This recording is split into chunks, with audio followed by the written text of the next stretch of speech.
Assalamualaikum warahmatullahi wabarakatuh. Selamat datang kembali di Rio Haspol.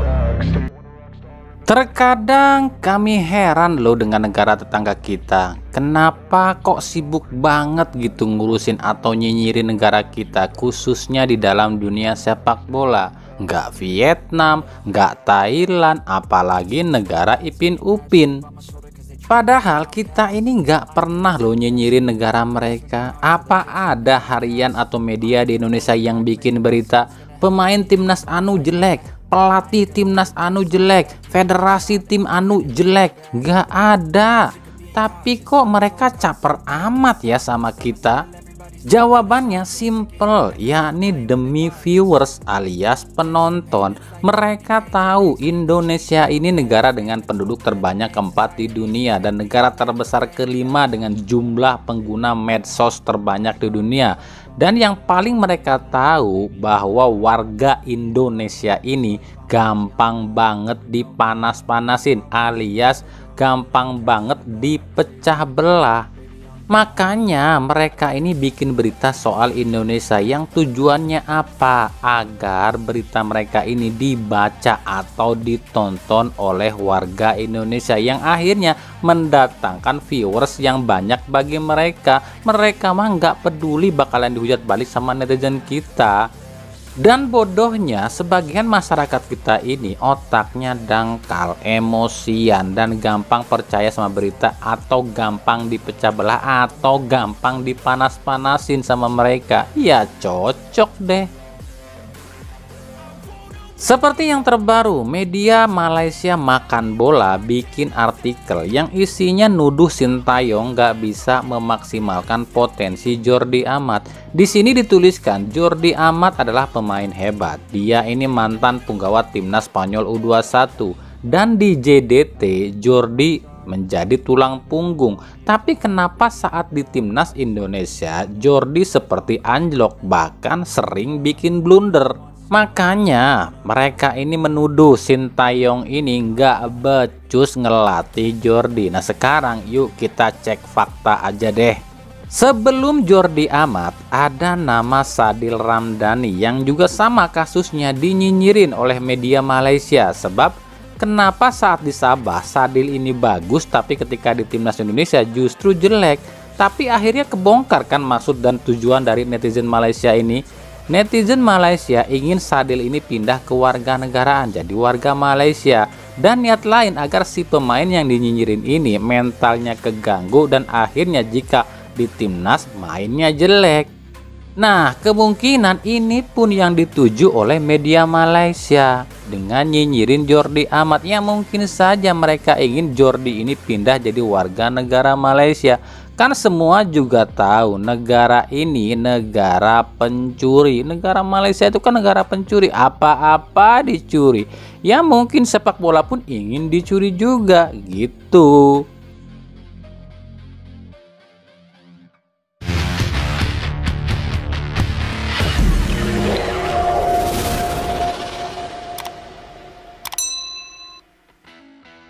Oke, kita akan update soal perkembangan VAR di Liga 1 nih. Udah nyampe mana ya?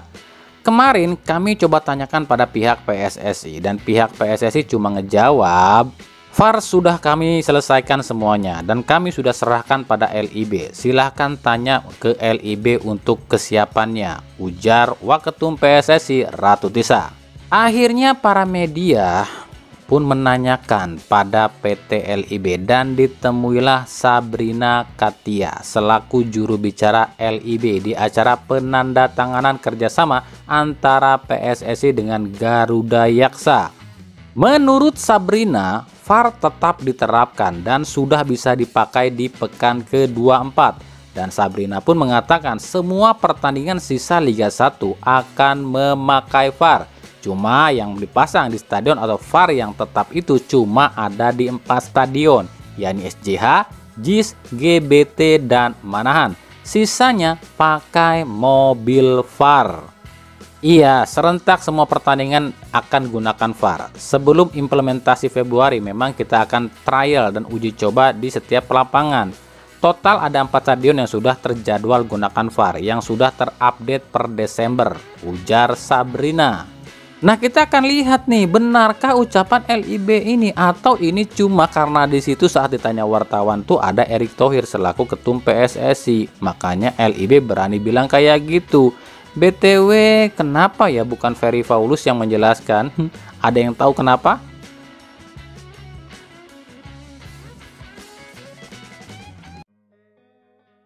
Oke, lanjut ya. Ini lagi rame nih yang katanya ada video pemukulan terhadap Ballboy di pertandingan Persikabo. BTW, udah pada ngerti kan apa itu Ballboy? Masih ada yang nanya lagi, Bang, Ballboy itu apa? Ballboy itu anak yang mengutin bola di luar lapangan kalau bolanya keluar lapangan. Paham? Nah, ini cuplikan video pemukulannya ya. Cuma di sini banyak yang salah persepsi, banyak yang salah paham. Dikiranya yang melakukan pemukulan itu Persikabo Senior. Bukan Persikabo Senior. Lah, Liga 1-nya aja masih di stop kok. Ini kejadian di EPA U18. Jadi sepelakunya itu adalah pemain Persikabo U18 dan ofisial tim Persikabo U18. Di video ini kita bisa ambil pelajaran. Ini adalah contoh betapa bobroknya mental para pemain kita. Masih pada bocah loh padahal, tapi kelakuannya udah pada barbar. Gimana gedenya? Pantes aja di Liga 3, 2, dan 1 masih banyak pemain kita yang jotos-jotosan. Apalagi ngejotosin wasit. Apalagi kalau timnya kalah. Terus siapa yang mau disalahkan? Pembinaan usia muda? Atau pemain naturalisasi dan keturunan? Seharusnya saat di SSB ini kan harusnya mereka udah diajarin dan mereka ini sudah dikasih tahu jika dalam dunia sepak bola atau dalam sebuah pertandingan itu pasti ada yang namanya menang, imbang, dan kalah. Ya kalau lu nggak mau imbang dan kalah ya harus menang, tapi dengan cara yang sportif. Coba kalian dengarkan ucapan legenda sepak bola Brazil Pele yang pernah bilang, kunci permainan sepak bola adalah mencetak gol. Jika tidak bisa mencetak gol, jangan berharap kemenangan. Apa artinya? Ya kalau lu mau menang dalam sebuah pertandingan sepak bola, ya lu harus bisa cetak gol sebanyak-banyaknya dong. Jangan giliran imbang atau kalah malah nyari kambing hitam. Tapi kan susah Bang di Indonesia mah. Kan abang tahu sendiri kalau di Indonesia mah yang harusnya gol nggak disahkan, tapi yang nggak gol justru disahkan. Iya juga sih. Jadi serba salah ya kalau di Indonesia mah. Ujung-ujungnya balik lagi sih ke si biang keroknya, yakni wasit. Aduh.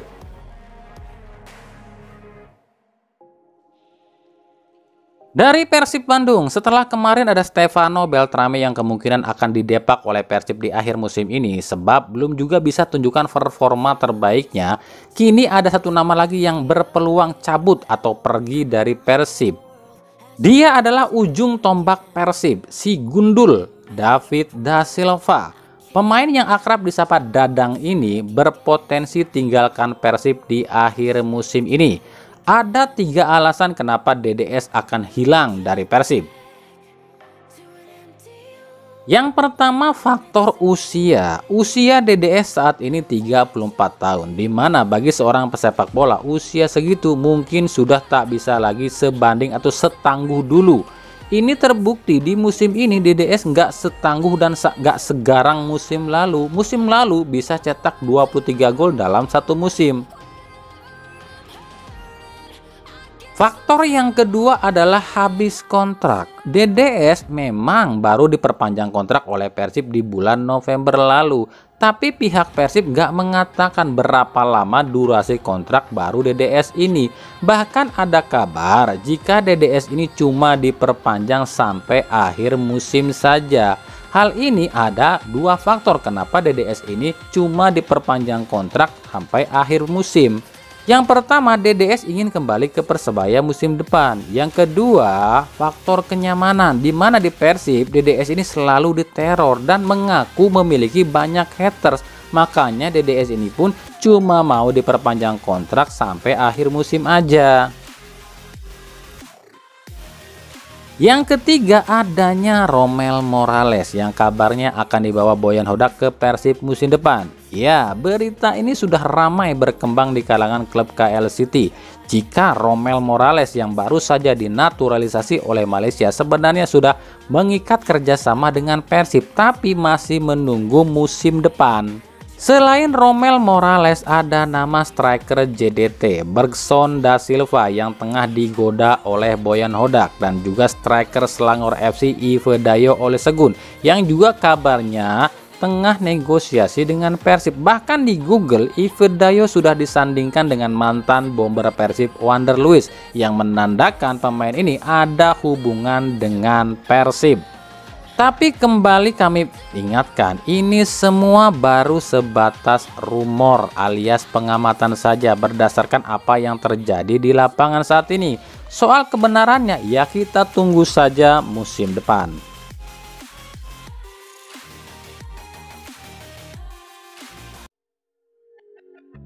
Dari Persis Solo, gonjang-ganjing pelatih Persib Solo masih abu-abu. Sempat tersiar kabar pelatih itu adalah Nenad Basina, pelatih KL City. Tapi baru-baru ini ada rumor baru, yakni pelatih JDT yang baru saja dicopot, yakni Esteban Solari. Seperti kita tahu, Persis Solo dan JDT ini punya kerjasama, dan entah kenapa tiba-tiba JDT justru memecat Solari, padahal Solari hadirkan gelar loh buat JDT. Apakah ini ada permintaan dari Persis Solo? Apalagi di Persis Solo ada Messi Doro, pemain Argentina.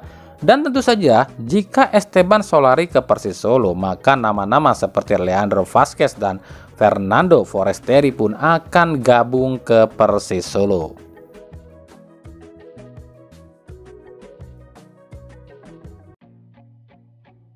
Oke, buat yang kemarin nanya, Bang, apa kabar tuh kejadian antara Persik lawan PSM? Kok nggak ada beritanya hukuman dari Komdis? Sabar, ada kok. Nih kita kasih beritanya.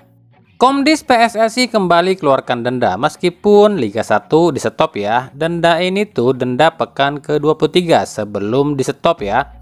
Yang pertama, Panpel Bali United didenda 25 juta. Pelanggarannya adalah gagal mengantisipasi adanya supporter Persib yang away ke Bali. Yang kedua, klub Bali United didenda 25 juta. Pelanggarannya adalah menjual tiket ke supporter Persib sehingga bisa away ke Bali dan menonton pertandingan antara Bali versus Persib. Entar dulu, di laga ini Bali United dapat 6 kartu kuning dan 1 kartu merah. Kok nggak ada dendanya? Ada capek ngeliat tingkah laku Komdis kita, giliran ke tim yang dimiliki Esko PSSI nggak berani ngasih denda lebih cuy. Yang ketiga, Persik Kediri didenda 20 juta. Pelanggarannya adalah adanya pelemparan benda ke lapangan oleh supporter Persik Kediri saat melawan PSM Makassar.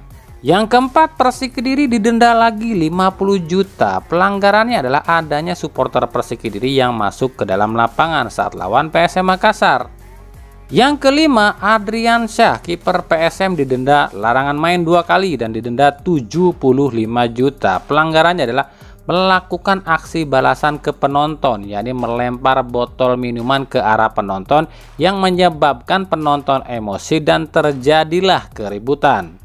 Dan yang keenam, ofisial Persik Kediri didenda 50 juta dan larangan tampil mendampingi pertandingan selama 4 kali. Pelanggarannya adalah protes keras terhadap wasit saat menghadapi PSM Makassar. Jadi di laga Persik Kediri versus PSM Makassar aja PSSI dapat duit itu 195 juta ditambah 50 juta di laga Bali versus Persib, jadi totalnya 245 juta. Cuma ya itu, kok nggak adil gini ya denda dari Komdis. Tahu puyeng lihat tingkah laku Komdis kita, aduh.